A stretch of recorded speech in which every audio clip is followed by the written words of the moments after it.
World War III is upon us. It has been unfolding in slow motion for years. The only question now is who will be blamed.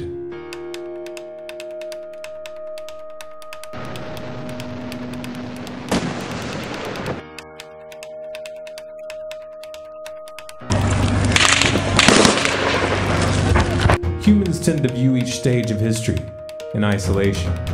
As a result, they rarely see the chain reactions that build over decades, until a flashpoint catches their attention. September 11th, 2001 was one such flashpoint. You could make the case that this is where it all began, and there's some truth in that, but it's also an oversimplification. I mean, let's remember here, the people we are fighting today, we funded 20 years ago. U.S. National Security Advisor Brzezinski flew to Pakistan to set about rallying resistance. He wanted to arm the Mujahideen without revealing America's role. On the Afghan border near the Khyber Pass, he urged the soldiers of God to redouble their efforts. We know of their deep belief in God, and we are confident that their struggle will succeed. That land over there is yours. You'll go back to it one day, because your fight will prevail, and you'll have your homes, your mosques back again, because your cause is right, and God is on your side.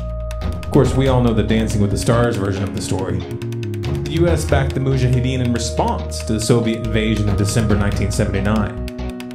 You might want to run that version by Robert Gates, director of the CIA under Ronald Reagan and George Bush Sr., Secretary of Defense under George W. Bush and Barack Obama, long-standing member of the CFR. Because in his memoir entitled From the Shadows, he revealed that the US actually began the covert operation 6 months prior with the express intent of drawing in the Soviets.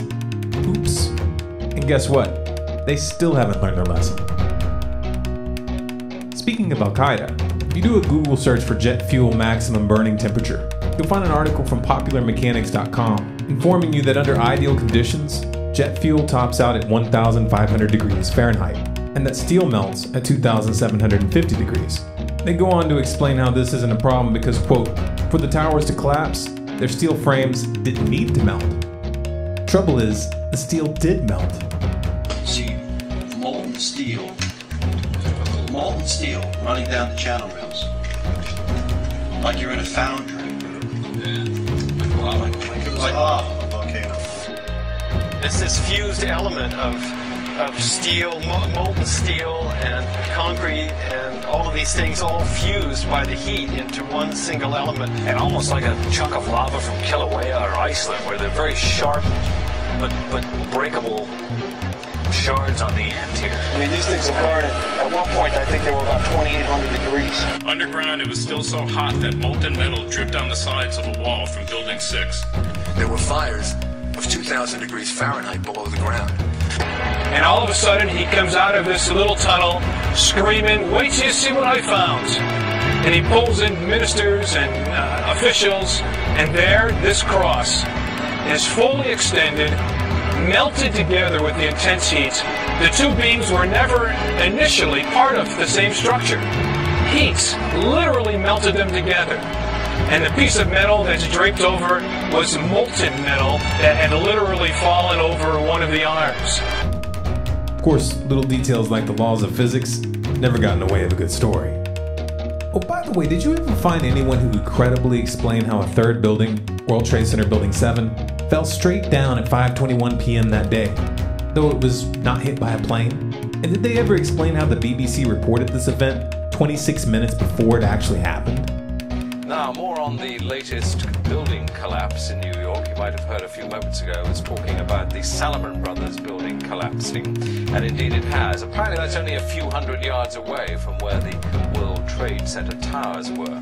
And it seems that this was not a result of a new attack. It was because the building had been weakened during this morning's attacks. We'll probably find out more now about that from our correspondent, Jane Stanley. Jane, what more can you tell us about the Salomon Brothers building and its collapse?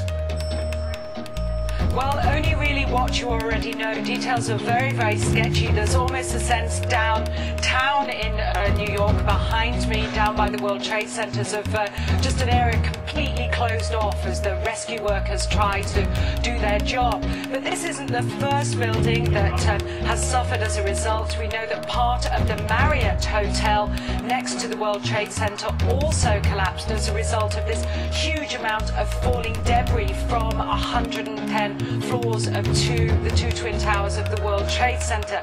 As you can see behind me, the Trade Center appears to be still burning. We see these huge clouds of smoke and ash, and we know that behind that there's an empty piece of what was a very familiar New York skyline, a symbol of the financial prosperity of this city. Oh, I know what you're thinking. Maybe it was green screen and shoddy editing, and we can't confirm the actual time from that clip. Or can we? Turns out there was a second clip that did show the time, 21:54. Intense and long term. Saliba, again, as you're talking, news is continuing to come in, as you can imagine. We're now being told that yet another enormous building in New York has collapsed. It is the 47-story Salomon Brothers building, which was situated very close to the World Trade Center, right there in this financial capital. 21:54. That's 9:54 in England, 4:54 Eastern.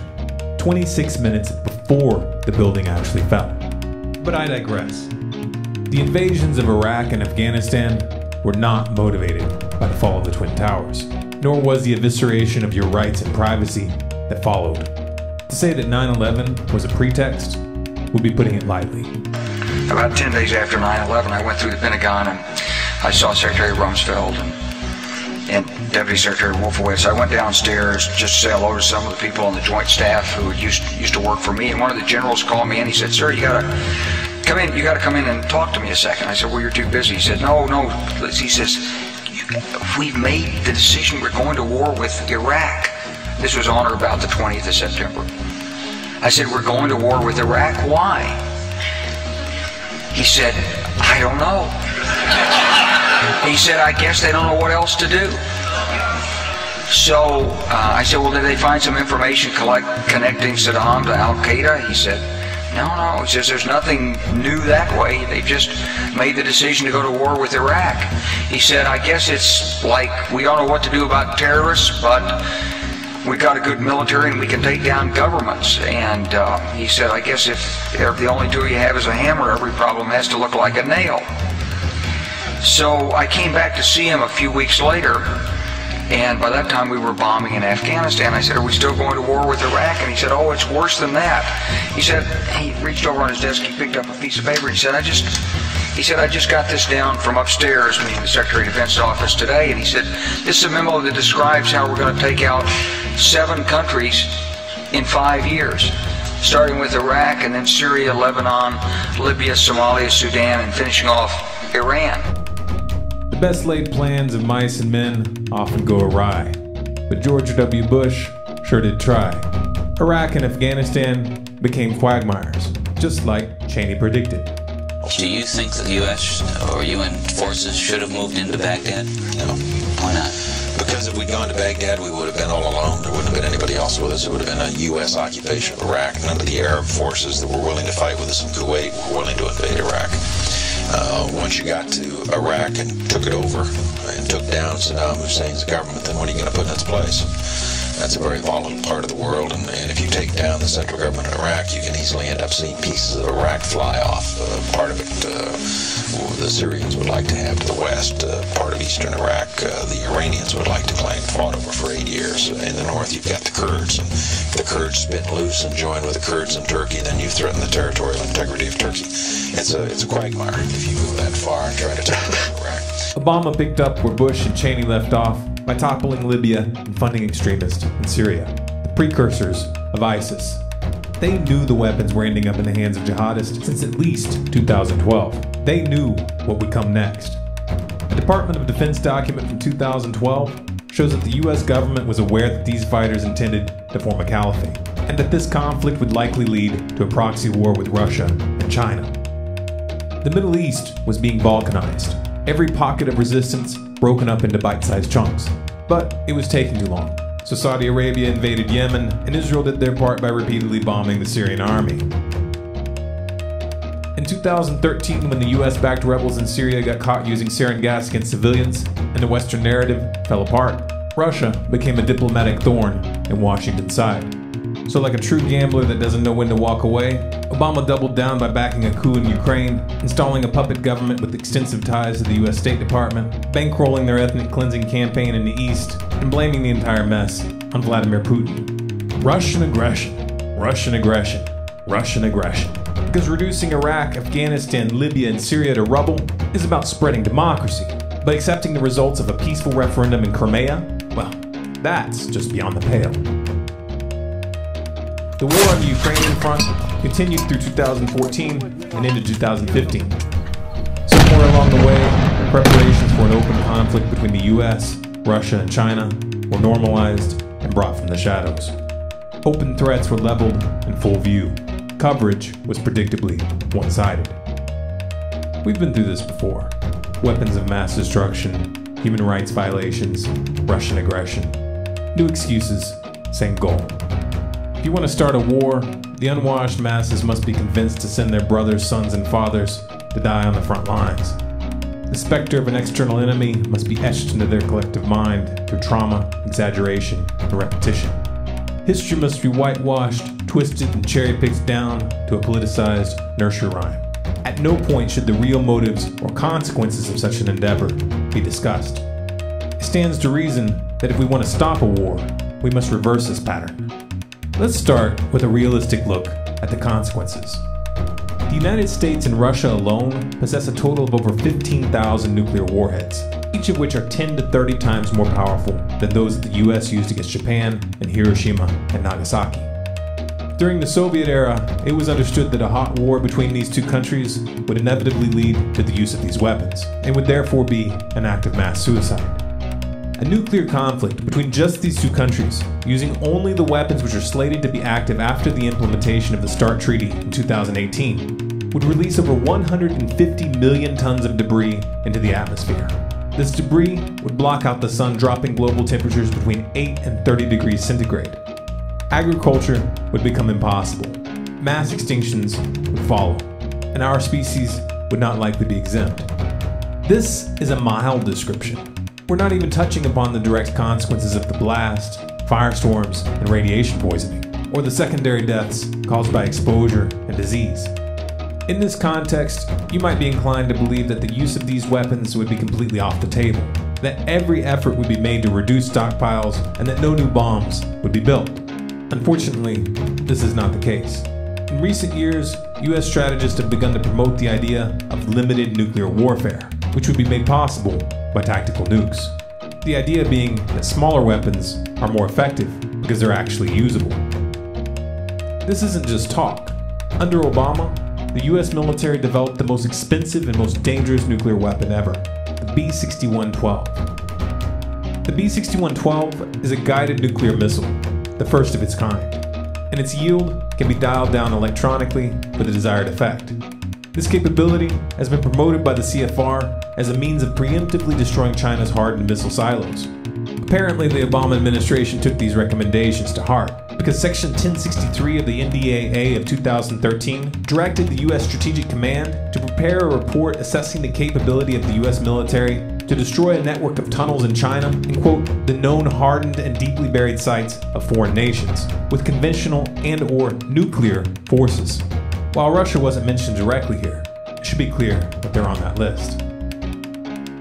Those promoting this new stance claim that this is merely a new form of deterrence. But this line of argumentation, even if it were sincere, is fatally flawed. Preemptive nuclear strategy, especially one discussed in public, sends a clear message to those being threatened, that they themselves must strike first. And since Russia and China did not possess guided dial-a-yield tactical nukes, their preemptive strikes would be full scale. Of course, America's political establishment has good reason to play chicken with all of our lives and the future of the planet.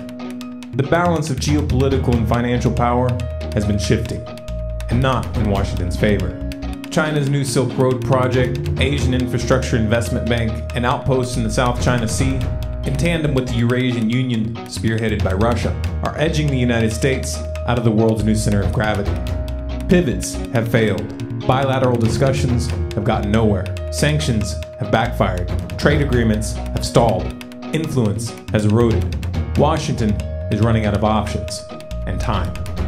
The dollar-denominated financial system has peaked. This is the end of a debt supercycle and of the petrodollar. The next leg down is going to be epic. Powers that be would rather tip the board than lose the game. They'd rather take us to war than take the blame.